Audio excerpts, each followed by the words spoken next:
In this question, two statements are given. We have to choose the correct option based on the given two statements. In the first statement, it says that aniline doesn't undergo Friedel-Crafts alkylation reaction.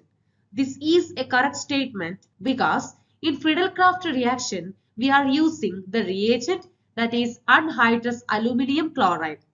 But when aniline is undergoing this reaction, they are forming a complex compound with the catalyst of anhydrous aluminium chloride.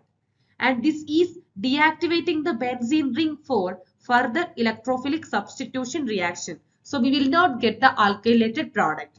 Hence the first statement is the correct one.